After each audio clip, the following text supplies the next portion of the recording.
الاهلي والزمالك الاثنين اتاهلوا لدوري مجموعات دوري ابطال افريقيا. بس بصراحه الماتشين يطلعوا روح الجماهير هنا وهنا، في الاهلي وفي الزمالك بصراحه يعني. ماتشين من اسوأ ما يمكن. ماتش الزمالك اللي اتفرج عليه نام يعني. كانت فرصه كويسه جدا ان انت تاخد يعني غفوه كده لمده 90 دقيقه. مباراه لا فيها روح ولا فنيات ولا حماس ولا اي حاجه ليها علاقه بالكوره.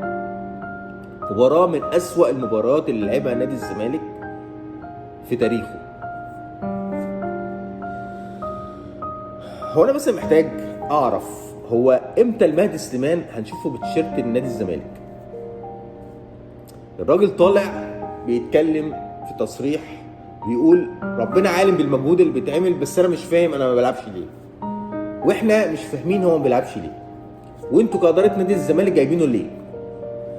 انتوا ليه محسسيني ان حارس المرمى الاساسي بتاعكم لو قعد يعني هتحصل مصيبه او كارثه طبيعيه؟ ما تجربوا يا جماعه الصفقات اللي انتوا جايبينها. يعني المهدي سليمان اديله فرصه انه يلعب. يعني شيء غريب. انت بتموت. القصه دي مش في الزمالك بس على فكره، دي موجوده في الدوري المصري عموما. انت بتموت اللاعب نفسيا وبعد كده بدنيا، ولما بتيجي تبقى عايزه تستعين بيه ما تلاقيش حاجه، بتلاقي هوا. ما هو بسببك انت، بسبب الفكر الغلط والاداره الغلط.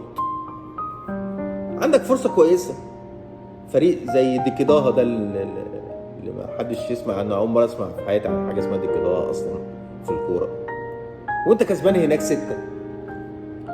نزل بقى الصفقات الجديده وجرب، شوف دوت وقعد دوت وشوف مين اللي هيبقى كويس معاك ومين اللي محتاج يبقى كويس يعني يتصلح في الحته الفلانيه. جرب لعيبه، ايه المشكله؟